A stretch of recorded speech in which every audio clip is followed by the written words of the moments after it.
Hello, everyone, and welcome back to Queen Elizabeth, A Day in Her Life. We've been looking at the Queen Mother from a book by the same name, and it's been a joy to look at the Queen Mother as a child, a young woman, and in the last episode, a married woman.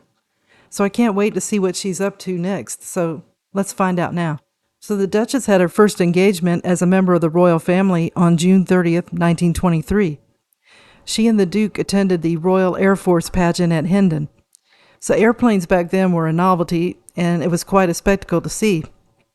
In the summer of 1923, about 80,000 people went to the Hendon show to see the de Havillands. They were a special new squadron to defend London, and they had top speeds of 150 miles an hour.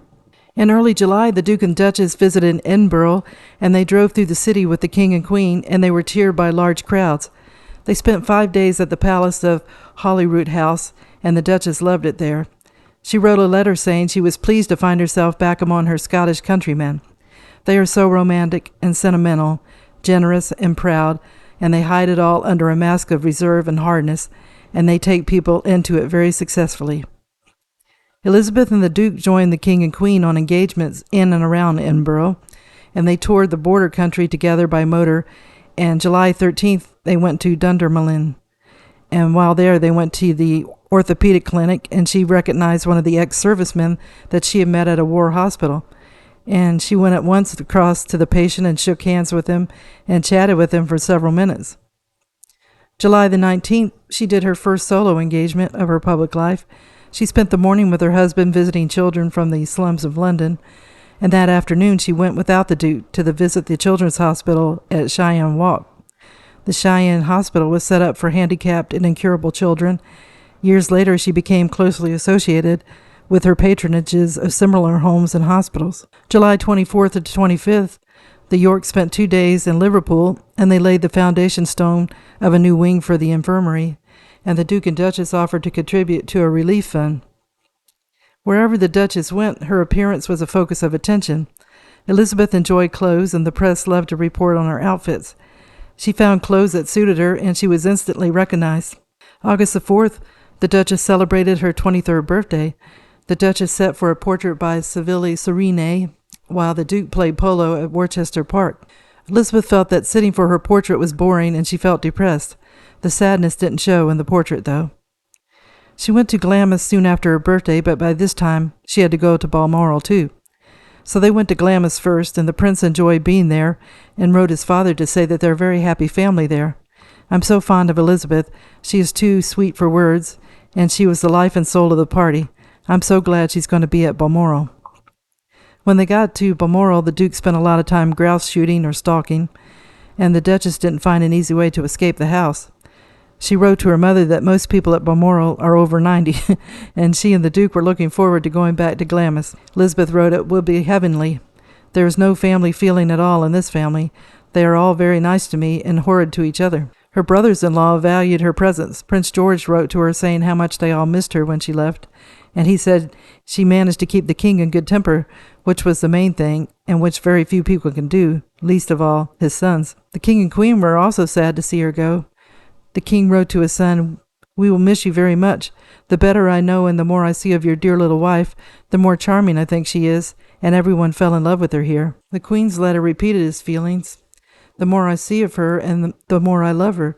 We are indeed lucky to have got such a charming daughter-in-law, and you." Christmas was to be spent in Sandringham.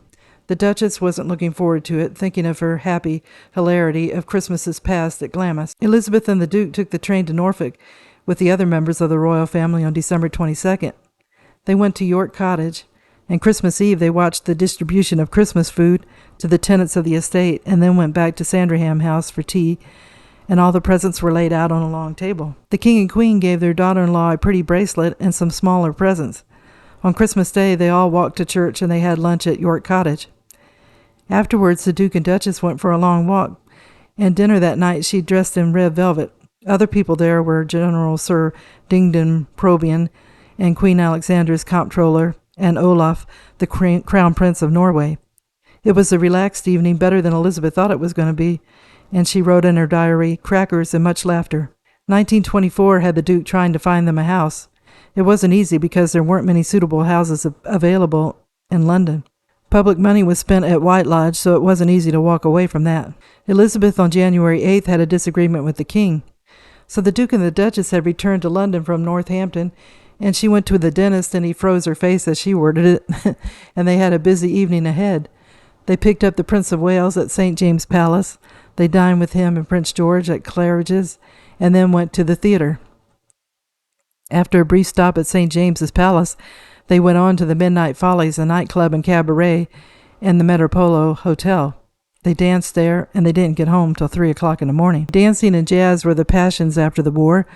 There were new dance crazes like the twinkle, the jog trot, the vampire, and the shimmy, and later the Charleston. Jazz mania had women dressed like men, men as women, youths in bathing drawers and kimonos. When the king heard about their visit to the Follies, he wasn't happy about it. He told Louis Gregg, and he passed it on to Remperman. So Elizabeth wrote right away to her father-in-law, "I'm so sorry about this, as I hate to think of you being annoyed with us or worried in any way." She said they'd only gone to have supper there after the theater, and it really is a most respectable place. I promise you we would not go anywhere that we ought not to. So the king didn't write a response back, but it may have been because he was so busy with government matters. That winter, the Duke and the Duchess spent the winter weekends at Gusborough. Elizabeth liked her husband to hunt, but she was aware of the dangers, and she got nervous if he returned late from the field. April 23rd, the Duke and the Duchess went with the king to the opening of the British Empire exhibition at Wembley. The king was patron of the exhibition, the Prince of Wales was the president, and Queen Mary patron of the women's section. The Duchess also had an important role. She was president of the women's section. The exhibition was designed to celebrate the extraordinary achievements of Britain in the world and to draw the peoples of the empire together. The Prince of Wales invited his father to open the huge imperial collection gathered in his honor and in the celebration of the empire. It was the first time that the British Broadcasting Company had broadcast the words of the king live. Perhaps 10 million people heard the king's voice. And among the most popular exhibits was Queen Mary's doll's house. The exhibit was impressive, but it was cold there, and when the Duchess arrived back at Windsor, she had a chill and went to bed feeling rotten. Elizabeth possessed an enduring interest in the armed forces. Her brothers had served, and she had a brother, Fergus, that had died in the war, and her experiences she had while caring for the sick and wounded servicemen at Glamis. The war wounded became a particular focus for her. She became accustomed to the rituals of royal public life, laying foundation stones, opening new buildings, attending anniversaries. On April 26, 1924, it was the first anniversary for the Duke and Duchess. The Duchess gave her husband a pair of cufflinks from Cartier, and that afternoon they stood in for the king at the cup final at Wembley. The Duke and Duchess spent time at Glamis and Balmoral for the rest of August and September, and both of their diaries show that they found Glamis more congenial and more restful. The king's regime at Balmoral wasn't relaxed. No cocktails were allowed, no card games either. The guest list rarely changed and included ministers for business, not pleasure. So next, the Duke and Duchess were to go on a 4.5 months tour to East Africa. The Duke wanted to see something of the British Empire firsthand, and he and Elizabeth needed a holiday. The trip would be the thrill of discovering Africa and the freedom they didn't have at home. June 27, 1924, the Duchess sat next to Winston Churchill at dinner, and they talked about Africa.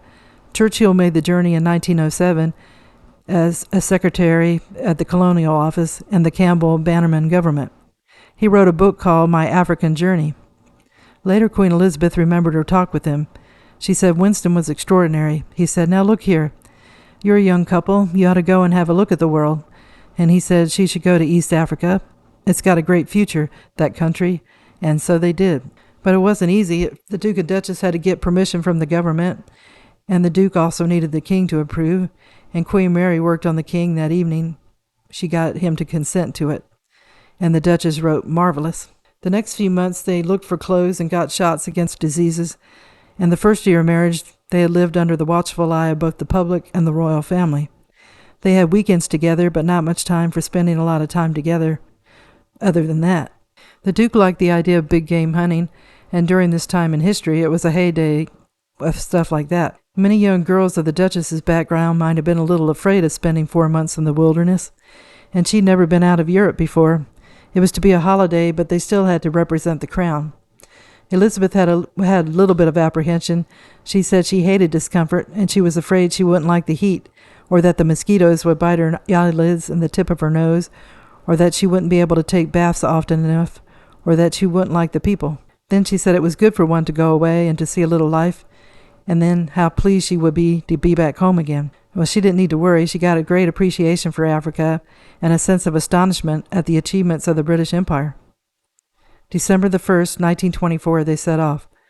The king said never be without a doctor and not to run unnecessary risk either from climate or wild beasts. Queen Mary said she hated saying goodbye to you two beloved children, and she hoped that they would have a delightful and enjoyable tour. And she said, God bless you both, my precious children. Lady Strathmore found saying farewell harder to deal with, so Elizabeth wrote her from White Lodge. She wouldn't go there to say goodbye. And she told her mother, I hope time will pass very quickly and you won't worry about me. And she told her she would take care of herself in every way. December 22nd, they arrived in Africa. It was the first time for a royal visit there since 1910. There was a big crowd to cheer them from the British colony. Kenyans, Somalis, Indians, and Arabs. Then they went to a bunch of formal ceremonies and receptions, but it was more exciting than the receptions were at home. Next, they went to Nairobi. They sat on special seats fixed to the front of the engine and saw a zebra, hartebeest, ostrich, baboons, and wildebeest near the line. The Duke wrote that in a letter to his father, the king. Then they opened a city park and danced at the colonial watering hole, and attended Christmas Day services in both an English and an African church, and met British residents at a party at the government house. Christmas Day, they were able to make their first camp at Silo Plain beyond Meru. They were joined by a shooting party, and the Duchess was fascinated. She wrote her mother they arrived at the camp 2 days ago and said it was simply wonderful. They spent 3 weeks under the canvas on the march. The Duke went on a 5-day safari without the Duchess, and she changed her routine. Instead of late nights and late mornings, she got up at 7 a.m. and went to bed at 7 p.m. She even enjoyed getting up at dawn to join her husband on excursions. December 29th, she wrote her mother, we got up at 4 and went out to try to get a lion. It was too thrilling. They left a rhino and a zebra out, and they were behind the bushes when they saw 2 lions growling at the zebra. The Duke would go out hunting looking for lion with Pat Ayer. The Duchess and Lady Anley went with Keith Caldwell on foot or in a large Rolls-Royce that Caldwell drove throughout the expedition. Elizabeth told her brother David, the birds are simply marvelous. Flocks of guinea fowls and quail and pigeons, anything you like. The Duke returned from a short hunt in time for a second anniversary of their engagement, January the 14th. They celebrated with champagne, and 5 days later they set off on foot, and they were moving camp almost every day. The days got hotter, the terrain more difficult. The Duchess said they walked over 2 miles of lava rocks the size of footballs. Simply awful walking. She said everyone talks American here, and they would hunt till 10 or 11 and then join the camp, which had moved after us like magic, and drink and sleep until 3:30 when we sally forth once again. They walked 12 miles a day and saw a lot of lions. She said the game was amazing and it was fun to watch them. The rhino are very funny, very fussy like old gentlemen, and very busy all the time. Giraffes I adore. They're utterly prehistoric and very gentle. Also, they move like a slow-motion movie. England, she said, seems so small and full and petty and unhappy in contrast to Africa. She said they saw thousands of zebras, and she shot 2 dead with 2 shots for lion kills, and she hated doing it. They tracked down rhinoceroses, and she showed her shooting skills. She used a rifle, and she said there was nothing else to do, and she enjoyed it so much, and it became very bloodthirsty. February 4th, feeling sad, they drove over 200 miles back to Nairobi and stayed at the government house with Sir Robert Corridon. She said, I had my hair washed and waved at 9, feel clean again. But she put in her diary, I adore safari. The Duchess found it liberating, and it was great for the Duke too. His health and morale improved, and he got calm and lost his nervousness. The king, he didn't agree with ladies shooting at home, but the Duke said out here things are so different, and one's whole life has changed from all points of view. He said she shot birds of all sizes with a double-barreled .300 bore rifle. He said the birds were on the ground, not flying as she had stated. The weather, he told his mother, helped Elizabeth stay healthy with no tonsillitis. They got back home on April 19th, 1925, and she got tonsillitis right away, being back in the chilly English climate. She wrote a friend, I'm bubbling inside with Africa. She felt affection for Africa all her life. She said many years later that it had been wonderful and the best bit of one's life. So I'm going to end the video here.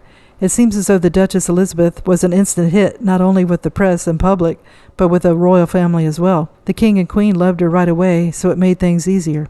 One night, while dining at a dinner party with Winston Churchill, he told Elizabeth that he had been in East Africa and that she and her husband were young and they should have an adventure. Elizabeth thought it over and agreed.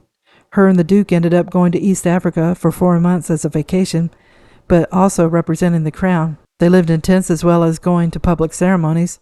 Elizabeth and Albert loved the country, and it made them feel healthy, and it gave them even more zest for life. So I hope you enjoyed the video, and if you did, if you could give it a thumbs up, it would be greatly appreciated.